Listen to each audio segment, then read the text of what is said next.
Hello दोस्तों, welcome to my channel सुबलेज। दोस्तों, Hindi story के सेशन में आपका स्वागत है।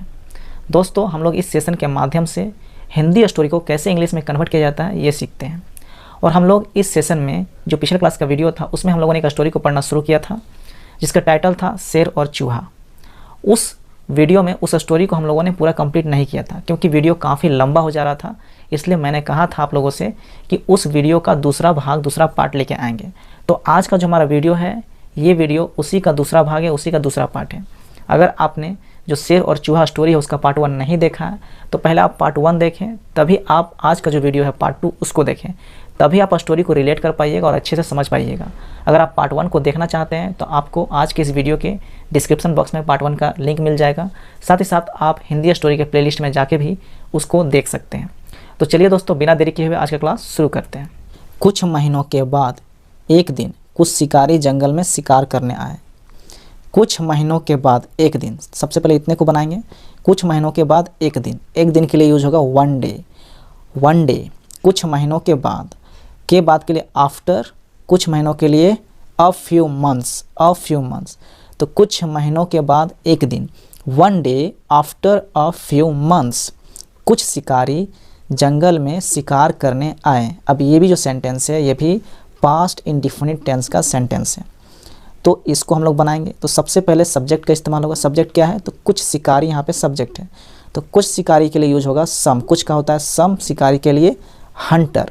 अब यहाँ पे हंटर का नहीं, हंटर्स का इस्तेमाल होगा। कुछ शिकारी, एक से अधिक शिकारी है तो कुछ शिकारी यानी सम हंटर्स। कुछ शिकारी, सम हंटर्स। अब यहाँ पे मेन वर्ब है आए, आना। मेन वर्ब क्या है? आना। तो यहाँ पे सेकंड फॉर्म का इस्तेमाल होगा। पास्ट इंडिफिनिट टेंस में मेन वर्ब का सेकंड फॉर्म इस्तेमाल होता है। तो आना का सेकंड फॉर्म क्या हो जाएगा? केम। तो सम हंटर्स केम, आए। कहाँ आए? जंगल में आए। तो केम के साथ आएगा टू, कम के साथ टू आता है। तो some hunters came to the forest, जंगल में आए। केम टू द फॉरेस्ट यानी जंगल में आए, जंगल को आए, कहने का यही मतलब हुआ। तो some hunters came to the forest, जंगल में आए। क्या करने? शिकार करने के लिए। तो शिकार करना को बोलते हैं हंट, और शिकार करने के लिए तो टू हंट मतलब शिकार करने आए। तो कुछ महीनों के बाद एक दिन कुछ शिकारी जंगल में शिकार करने आए। One day after a few months some hunters came to the forest to hunt. और उन्होंने अपने जाल में शेर को फंसा लिया। तो और है, ये भी सेंटेंस क्या है? पास्ट इंडिफिनिट टेंस का। तो और के लिए एंड यूज होगा, एंड। उन्होंने अपने जाल में शेर को फंसा लिया। तो किसने? शिकारियों ने। तो शिकारी का ऑलरेडी हम लोग यूज कर चुके हैं, यहाँ पे एंड का इस्तेमाल होता है। एंड से पहले हम लोग वहाँ पे भी शिकारी का यूज हुआ, यानी सब्जेक्ट का इस्तेमाल हो चुका है, तो दोबारा सब्जेक्ट का इस्तेमाल नहीं करेंगे। तो यहाँ पे डायरेक्ट बनाएंगे, तो सब्जेक्ट हटा देंगे, सब्जेक्ट के बाद मेन वर्ब। अब यहाँ पे मेन वर्ब क्या है? तो फंसा लिया। फंसाना का मेन वर्ब आपका, फंसाना के लिए हम लोग कैच का इस्तेमाल कर सकते हैं। कैच यानी पकड़ लिया, फंसा लिया यानी पकड़ लिया। तो कैच का सेकंड फॉर्म होता है कॉट। तो यहाँ पे कॉट इस्तेमाल होगा। एंड कॉट यानी फंसा लिया। किसको फंसा लिया? शेर को। तो शेर के लिए the line, cot the line.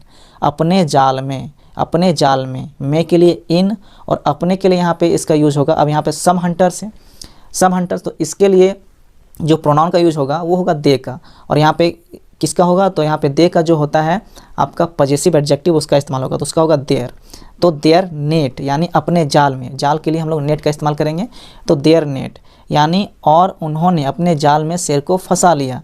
And caught the lion in their net. वहीं उसे उन्होंने एक पेड़ से बांध भी दिया। अब यहाँ पे है वहीं के लिए इस्तेमाल होगा, मतलब उसी समय की बात हो रही है। उसी समय मतलब एट द सेम टाइम। वहीं के लिए हम लोग यूज़ करेंगे यहाँ पे एट द सेम टाइम, यानी उसी समय, जिस समय जाल में फंसा लिया उसी समय की बात हो रही है। तो यहाँ पे एट द सेम टाइम का इस्तेमाल होगा। एट द सेम टाइम उसे उन्होंने एक पेड़ से बांध भी दिया। अब यहाँ पे कौन बांध दिया? तो उन्होंने, यानी कौन? हंटर्स ने। तो इसके लिए प्रोनाउन का इस्तेमाल दे का होगा। तो यहाँ पे दे हो जाएगा, सब्जेक्ट दे। ये भी पास्ट इंडिफिनिट टेंस का सेंटेंस है। सब्जेक्ट का सबसे पहले यूज़ करेंगे, तो यहाँ पे सब्जेक्ट है उन्होंने, उसके लिए यूज़ करेंगे दे। उसके बाद यहाँ पे भी का भी इस्तेमाल हुआ है। उन्होंने एक पेड़ से बांध भी दिया। तो यहाँ भी, तो सब्जेक्ट के बाद भी का काम करेंगे हम लोग। तो भी के लिए ऑल्सो, तो दे ऑल्सो। अब यहाँ पे मेन वर्ब है बांधना, बांध दिया, मेन वर्ब है बांधना। इसका सेकंड फॉर्म का इस्तेमाल होगा, बांधना का होता है टाई, इसका सेकंड फॉर्म होगा टाइड। तो यहाँ पे हो जाएगा they also tied, they also tied, उन्होंने बांध भी दिया, उन्होंने बांध भी दिया। अब किसे, तो उसे, उसे बांध दिया, किसे, शेर को, तो उन्होंने उसे बांध दिया। तो दे ऑल्सो टाइड, अब उसे के लिए हिम का इस्तेमाल होगा, they also tied him, they also tied him. एक पेड़ से, एक पेड़ से के लिए टू अ ट्री, यानी एक पेड़ से, to a tree. They also tied him to a tree, एक पेड़ से बांध भी दिया, टू अ ट्री हो जाएगा यहाँ पे। तो और उन्होंने अपने जाल में शेर को फंसा लिया, वहीं उसे उन्होंने एक पेड़ से बांध भी दिया। And caught the lion in their net at the same time they also tied him to a tree. ऐसे में परेशान शेर खुद को छुड़ाने का बहुत प्रयत्न किया। ऐसे में, ऐसे में के लिए यूज करेंगे इन such a situation, in such a situation. ऐसे में या फिर ऐसी परिस्थिति में, ऐसी स्थिति में, इस तरह का हो तो उसमें यूज करेंगे इन सच अ सिचुएशन। परेशान शेर खुद को छुड़ाने का बहुत प्रयत्न किया। अब ये भी सेंटेंस है पास्ट इंडेफिनिट टेंस का। तो सबसे पहले यूज करेंगे सब्जेक्ट का, यहाँ का सब्जेक्ट है परेशान शेर, सब्जेक्ट कौन है, परेशान शेर। तो परेशान शेर के लिए क्या यूज करेंगे, तो परेशान के लिए हो जाएगा ट्रबल्ड, और शेर के लिए लाइन, तो द ट्रबल्ड लाइन, परेशान शेर, द ट्रबल्ड लाइन। अब यहाँ पे मेन वर्ब का यूज होगा, सेकंड फॉर्म। मेन वर्ब क्या है, मेन वर्ब है प्रयत्न किया, प्रयास किया, कोशिश किया, यानी प्रयत्न किया। तो इसको हम लोग बोलते हैं ट्राई, ट्राई करना, ट्राई। अब इसका सेकंड फॉर्म का इस्तेमाल होगा तो ट्राइड हो जाएगा। तो the troubled lion tried, the troubled lion tried, यानी प्रयास किया, प्रयत्न किया, बहुत प्रयत्न किया, यानी बहुत, अब बहुत। तो ट्राइड अ लॉट, बहुत के लिए क्या यूज करेंगे, a lot. The troubled lion tried a lot, बहुत प्रयत्न किया। खुद को छुड़ाने का, यानी खुद को छुड़ाने के लिए बहुत प्रयत्न किया, कहने का ये सेंस है, खुद को छुड़ाने के लिए बहुत प्रयत्न किया, यानी खुद को छुड़ाने के लिए। तो छुड़ाने के लिए क्या हो जाएगा, to free, to free, free, छुड़ाना मतलब फ्री, आज़ाद करना, फ्री, टू फ्री, खुद को, खुद के लिए क्या होगा, हिमसेल्फ, खुद के लिए हिमसेल्फ, हिमसेल्फ का इस्तेमाल होगा, हिमसेल्फ, ही, हिमसेल्फ, ही का रिफ्लेक्सिव प्रोनाउन होता है हिमसेल्फ, जो पोजेशन को दिखाता है, अपने आप के लिए यूज़ होता है। जब भी अपने आप के लिए काम होता है किसी चीज़ के लिए तो वहाँ पे हिमसेल्फ का इस्तेमाल। तो जो शेर था वो अपने आप को, खुद को छुड़ाने के लिए प्रयास कर रहा है, तो खुद को यानी हिमसेल्फ। तो यहाँ पे हो जाएगा ऐसे में परेशान शेर खुद को छुड़ाने का बहुत प्रयत्न किया। In such a situation the troubled lion tried a lot to free himself, लेकिन कुछ ना कर सका, लेकिन कुछ ना कर सका। लेकिन के लिए बट यूज करेंगे, बट कुछ ना कर सका, कुछ ना कर सका के लिए कुड नॉट डू एनीथिंग, कुछ ना कर सका, कुछ ना कर सका। अब सका वाले सेंटेंसेस में कुड का इस्तेमाल होता है, तो यहाँ पे कुड नॉट हो जाएगा, यहाँ पे नेगेटिव सेंटेंस है तो कुड नॉट हो जाएगा, डू एनीथिंग, कुछ ना कर सका यानी could not do anything, could not do anything हो जाएगा, कुड नॉट डू एनीथिंग। अब यहाँ पे सब्जेक्ट का इस्तेमाल नहीं किए हैं, क्यों नहीं किए हैं, क्योंकि यहाँ पे कौन कुछ नहीं कर सका, तो जो परेशान शेर था वही कुछ ना कर सका, यानी परेशान शेर जो ट्रबल लाइन था। तो यहाँ पे जो सेंटेंस है तो ट्रबल लाइन के ही बारे में सारा आगे बात हो रहा है, इसलिए यहाँ पे दोबारा ट्रबल लाइन लिखना जरूरी नहीं, क्योंकि ये जो पूरा सेंटेंस है the trouble lion tried a lot to free himself, उसके बाद बट के बाद जो भी बातें हो रही है वो भी उसी के लिए हो रहा है, सब्जेक्ट उसका ट्रबल लाइन ही है, इसलिए दोबारा सेंटेंस में सब्जेक्ट का इस्तेमाल ना करके आगे सेंटेंस को बनाया गया। तो कुड नॉट डू एनीथिंग, यहाँ पे हो जाएगा the trouble line could not do anything. तो यहाँ पे बार बार सब्जेक्ट को लिखना जरूरी नहीं है, इसलिए यहाँ पे कुड नॉट डू एनीथिंग हो जाएगा। ऐसे में वो जोर से दहाड़ने लगा, ऐसे में वो जोर से दहाड़ने लगा, ऐसे में के लिए इन such a situation, in such a situation, ऐसे में वो जोर से दहाड़ने लगा, वह जोर से दहाड़ने लगा। कौन, वह मतलब शेर, शेर के लिए क्या होगा, ही का इस्तेमाल, तो ही। अब दहाड़ने लगा, अब ये भी पास्ट इंडेफिनिट टेंस का सेंटेंस है और यहाँ पे लगा वाला सेंटेंस आ गया, मतलब शुरू करने का बात हो रहा है, दहाड़ने लगा यानी दहाड़ना शुरू कर दिया। तो इस तरह के सेंटेंसेस में क्या यूज होता है लगा के लिए, या तो स्टार्ट का या तो बिगिन का। तो यहाँ पे हम लोग स्टार्ट या बिगिन दोनों में से किसी का भी इस्तेमाल कर सकते हैं। तो यहाँ पे हमने इस्तेमाल कर दिया स्टार्ट का। अब ये पास्ट इंडेफिनिट का है तो मेन वर्ब का सेकंड फॉर्म का इस्तेमाल होगा, यानी स्टार्टेड, ही स्टार्टेड, यहाँ पे हो गया ही स्टार्टेड। अब क्या स्टार्ट किया, दहाड़ना, दहाड़ना, तो दहाड़ना का होता है रोर, रोर। अब यहाँ स्टार्ट लगा हुआ है तो उसके बाद जो रोर आएगा उसमें आईएनजी का फॉर्म आ जाएगा, तो रोरिंग हो जाएगा, he started roaring, he started roaring. अगर बिगिन का यूज करेंगे तो बिगिन का सेकंड फॉर्म होता है बिगेन, तो यहाँ पे हो जाएगा ही बिगेन टू रोर। अब यहाँ पे टू लग जाएगा, बिगेन के साथ टू लग जाएगा, roar, he began to roar. लेकिन यहाँ पे स्टार्ट का हम लोग यूज कर रहे हैं तो यहाँ पे रोरिंग हो जाएगा, ही स्टार्टेड रोरिंग। इसको दो तरीके से बना सकते हैं, ही स्टार्टेड रोरिंग या फिर ही बिगेन टू रोर। तो ही स्टार्टेड रोरिंग, वह दहाड़ने लगा, जोर से, जोर से, जोर से के लिए यूज करेंगे लाउडली, लाउडली, लाउडली। तो वो जोर से दहाड़ने लगा, ही स्टार्टेड रोरिंग लाउडली। ऐसे में परेशान शेर खुद को छुड़ाने का बहुत प्रयत्न किया लेकिन कुछ न कर सका। ऐसे में वो जोर से दहाड़ने लगा। In such a situation, the troubled lion tried a lot to free himself but could not do anything. In such a situation, he started roaring loudly. उसकी दहाड़ बहुत दूर तक सुनाई देने लगी। वहीं पास के रास्ते में चूहा गुजर रहा था। उसकी दहाड़ बहुत दूर तक सुनाई देने लगी। अब ये जो सेंटेंस है, ये सेंटेंस हमारा पास्ट इंडिफिनिट टेंस का सेंटेंस है, लेकिन ये वॉइस में, ये टेंस का नहीं, ये वॉइस का सेंटेंस। तो वॉइस में क्या होता है, सबसे पहले सब्जेक्ट का यूज होगा। पास्ट इंडिफिनिट का जब वॉइस बनता है तो सबसे पहले सब्जेक्ट का इस्तेमाल होता है। तो यहाँ पे सब्जेक्ट क्या है, उसकी दहाड़। यहाँ पे सब्जेक्ट क्या है, उसकी दहाड़। तो उसकी यानी किसकी, शेर की दहाड़। तो इसके लिए यूज होगा हिज का, दहाड़ के लिए रोर, रोर का इस्तेमाल होगा। तो हिज रोर, उसकी दहाड़, हिज रोर, उसकी दहाड़, हिज रोर, हिज रोर। अब यहाँ पे वॉइस में क्या होता है कि सब्जेक्ट के बाद वॉज वर का इस्तेमाल होता है, पास्ट इंडिफिनिट वाले वॉज वर। तो यहाँ पे हिज रोर, उसकी दहाड़। अब ये सिंगुलर है तो यहाँ पे वॉज का इस्तेमाल होगा, his roar was, his roar was. उसके बाद मेन वर्ब का इस्तेमाल होता है। मेन वर्ब के बाद जो होता है मेन वर्ब, तो उसका थर्ड फॉर्म का इस्तेमाल होता है, V3 थर्ड फॉर्म। तो यहाँ पे मेन वर्ब क्या है, सुनाई देना, सुनाई देना। मेन वर्ब क्या है, सुनाई देना। तो सुनाई देने लगा, यानी सुनाई देने लगा मेन वर्ब हो गया। तो इसका सुनाई देने का इंग्लिश में बोलते हैं हियर, HEAR, हियर। तो सुनाई देना हियर। तो यहाँ पे मेन वर्ब का इस्तेमाल होगा लेकिन थर्ड फॉर्म, मेन वर्ब का थर्ड फॉर्म। तो हियर का हो जाएगा हर्ड, HERD, हर्ड। तो his roar was heard, his roar was heard. उसकी दहाड़ सुनाई देने लगी बहुत दूर तक, बहुत दूर तक। बहुत दूर तक के लिए यूज होगा far and wide, far and wide, बहुत दूर तक, far and wide. His roar was heard far and wide. उसकी दहाड़ बहुत दूर तक सुनाई देने लगी। वहीं पास के रास्ते से चूहा गुजर रहा था, वहीं पास के रास्ते से चूहा गुजर रहा था। वहीं, अब यहाँ पे पास के रास्ते से चूहा गुजर रहा था। अब यहाँ पे जो आपका सेंटेंस है वो सेंटेंस है पास्ट कॉन्टिन्यूअस टेंस का सेंटेंस। और इसमें आपका सब्जेक्ट क्या है, पास्ट कॉन्टिन्यूअस टेंस में भी सबसे पहले सब्जेक्ट का इस्तेमाल होता है। सब्जेक्ट क्या है इसमें, चूहा। कौन गुजर रहा था, चूहा। तो चूहा सब्जेक्ट है। तो चूहा के लिए यूज करेंगे माउस, द माउस। तो द माउस हो गया चूहे के लिए, द माउस। अब इसमें क्या होता है, पास्ट कॉन्टिन्यूअस में सब्जेक्ट के बाद वॉज वर का इस्तेमाल होता है सब्जेक्ट के हिसाब से। तो माउस है, सिंगुलर है, तो यहाँ पे वॉज का इस्तेमाल होगा, द माउस वॉज। अब वॉज के बाद मेन वर्ब का इस्तेमाल होता है ING फॉर्म में। अब मेन वर्ब जो है यहाँ का वो है गुजरना, गुजरना, गुजर रहा था, गुजरना। गुजरना को हम लोग बोलते हैं पास। तो ING के फॉर्म में आएगा तो पासिंग हो जाएगा। तो यहाँ पे पासिंग होगा, the mouse was passing, the mouse was passing, गुजर रहा था पास के रास्ते से। अब आगे है पास के रास्ते से के लिए यूज करेंगे थ्रू, और पास के रास्ते से, पास के लिए यूज करेंगे नियर बाय, और रास्ते के लिए रोड या वे, तो रोड का इस्तेमाल करेंगे। तो यहाँ पे हो जाएगा the mouse was passing through the near by road, the mouse was passing through the near by road. वहीं पास के रास्ते से चूहा गुजर रहा था।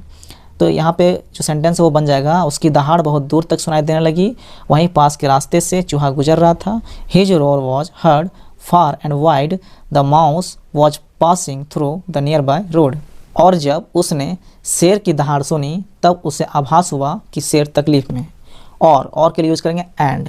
जब उसने शेर की दहाड़ सुनी, जब के लिए हो जाएगा व्हेन।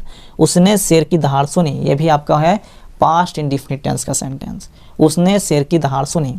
अब सबसे पहले सब्जेक्ट ढूंढेंगे, सब्जेक्ट कौन सा है, तो सब्जेक्ट उसने है। यहाँ पे उसने किसके लिए आया है, तो चूहे के लिए। चूहे के लिए हम लोग यूज़ कर रहे हैं इट, तो यहाँ पे हो जाएगा इट, सब्जेक्ट इट हो जाएगा।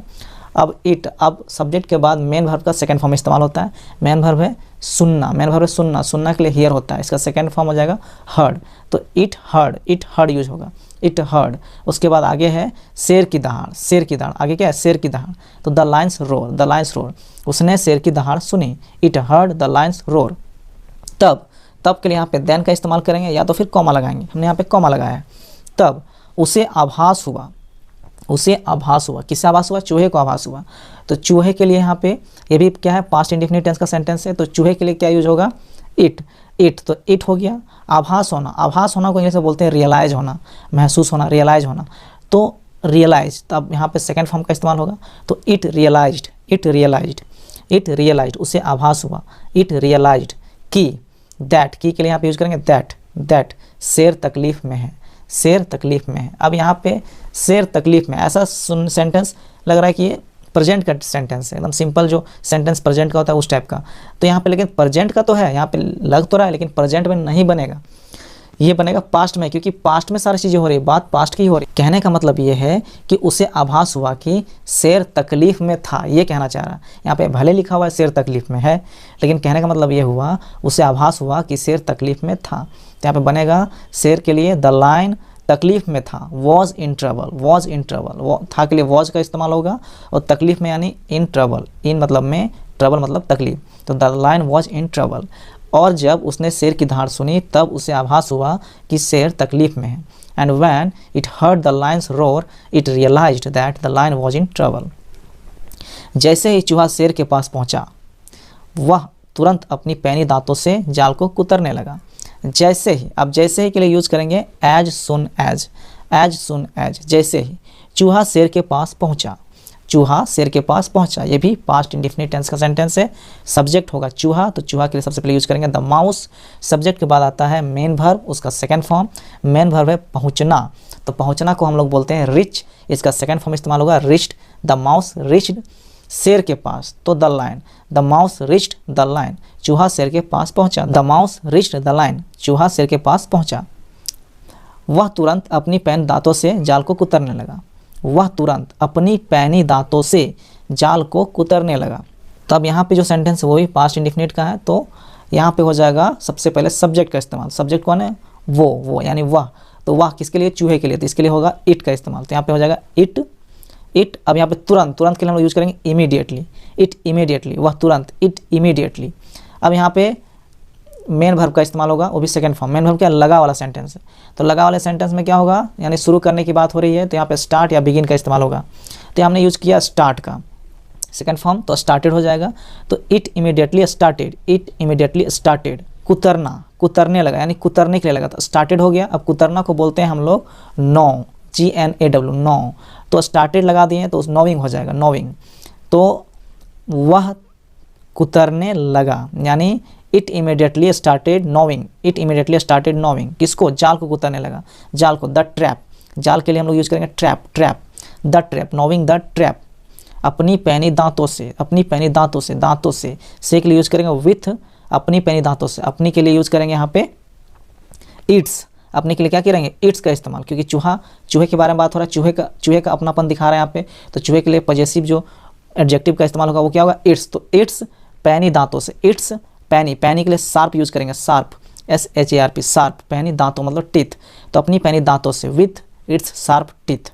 तो जैसे ही चूहा शेर के पास पहुंचा, वो तुरंत अपनी पैनी दांतों से जाल को कुतरने लगा।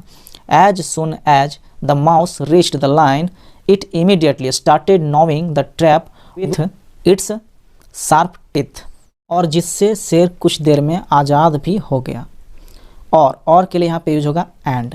जिससे, जिससे के लिए यूज होगा ड्यू टू विच, जिससे, ड्यू टू विच, जिससे शेर कुछ देर में आज़ाद भी हो गया। ये भी पास्ट इंडेफिनिट टेंस का सेंटेंस है।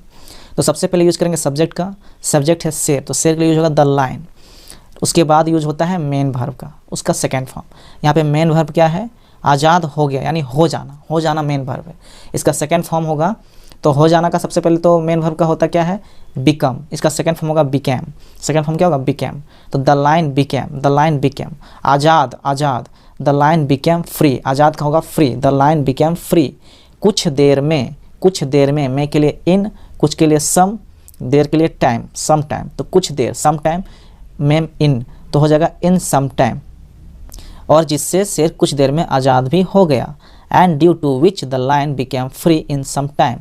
और एंड, और के लिए एंड, उसने चूहे को धन्यवाद दिया, उसने चूहे को धन्यवाद दिया। अब यहाँ पे भी पास्ट इंडेफिनिट का है, तो उसने चूहे को धन्यवाद दिया। किसने? शेर ने, शेर की ही बात हो रही है। तो एंड से पहले भी शेर का ही बात हो रहा था, यानी सब्जेक्ट शेर ही था, तो यहाँ भी शेर ही सब्जेक्ट है, तो दोबारा हम लोग सब्जेक्ट का इस्तेमाल नहीं करेंगे। तो द लाइन को हटा देंगे, सब्जेक्ट का इस्तेमाल नहीं होगा। उसके बाद मेन वर्ब का इस्तेमाल होगा। अब यहाँ पे मेन वर्ब क्या है? धन्यवाद देना, धन्यवाद देना। धन्यवाद को देना के क्या बोलते हैं? थैंक, थैंक का इस्तेमाल होता है। यहाँ पे सेकंड फॉर्म का इस्तेमाल होगा, थैंक्ड हो जाएगा, थैंक्ड। चूहे को, किसको? चूहे को, थैंक्ड, तो थैंक्ड द माउस, चूहे को माउस, तो थैंक द माउस या थैंक्ड द रैट, दोनों तरीके से आप इसको बोल सकते हैं। तो और जिससे शेर कुछ देर में आज़ाद भी हो गया, और उसने चूहे को धन्यवाद दिया। And due to which the lion became free in some time and thanked the mouse. बाद में दोनों साथ मिलकर जंगल की ओर चले गए। बाद में के लिए यूज होता है लेटर, बाद में के लिए लेटर का इस्तेमाल करते हैं। लेटर, दोनों साथ मिलकर जंगल की ओर चले गए। अब ये भी पास्ट इंडेफिनिट टेंस का सेंटेंस है। तो दोनों के लिए सब्जेक्ट आपका यहाँ पे दोनों है, तो दोनों के लिए यूज़ करेंगे बोथ, दोनों के लिए यूज़ करेंगे बोथ, दोनों। उसके बाद मेन वर्ब का इस्तेमाल होगा, मेन वर्ब के सेकंड फॉर्म का। मेन वर्ब क्या है? तो मेन वर्ब है चले गए, चले जाना। चले जाना को हम लोग बोलते हैं गो। इसका सेकंड होता है सेकंड फॉर्म वेंट, तो यहाँ पे यूज होगा वेंट, बोथ वेंट, चले गए। जंगल की ओर के लिए टूवर्ड्स का इस्तेमाल होगा, और जंगल के लिए द फॉरेस्ट, तो हो जाएगा towards the forest, both went towards the forest. साथ मिलकर के लिए यूज होगा टुगेदर, तो हो जाएगा बाद में दोनों साथ मिलकर जंगल की ओर चले गए। Later both went towards the forest together. तो दोस्तों, इस प्रकार से हमने हिंदी स्टोरी का जो इस सेशन है, इसमें जो स्टोरी था हिंदी में, उसको कैसे इंग्लिश में ट्रांसलेट किया उसको सीखें। तो यहाँ से आपको काफ़ी कुछ सीखने को मिला होगा कि किस प्रकार से सेंटेंस को हम लोग ट्रांसलेट करते हैं, हिंदी वाले को किस तरह से हम लोग इंग्लिश में कन्वर्ट करते हैं, और कई सारे आपको नए नए वर्ड्स भी मिले होंगे सीखने के लिए। तो दोस्तों, इस प्रकार से हम लोगों ने आज के इस क्लास में कैसे हिंदी स्टोरी को इंग्लिश में ट्रांसलेट करें ये सीखें, साथ साथ नए वर्ड्स को भी सीखें, और जहाँ आपको ग्रामर के रूल्स देखने को मिल रहे होंगे वहाँ पे आप ग्रामर के रूल्स को भी सीखें। तो इस प्रकार से हमने आज का वीडियो को यहाँ पे कंप्लीट किया। तो दोस्तों, अगर आपको हमारा ये वीडियो अच्छा लगता है तो आप हमारे वीडियो को लाइक करें, हमारे चैनल को सब्सक्राइब करें, और दूसरे लोगों तक भी हमारे वीडियो को शेयर करें ताकि वे भी हमारे वीडियो को देख सकें। दोस्तों, आज का वीडियो हम लोग यहीं समाप्त करते हैं। दोस्तों, अब आगे हम लोग नेक्स्ट वीडियो में मिलेंगे, तब तक के लिए धन्यवाद दोस्तों। Thank you for watching my video दोस्तों, धन्यवाद।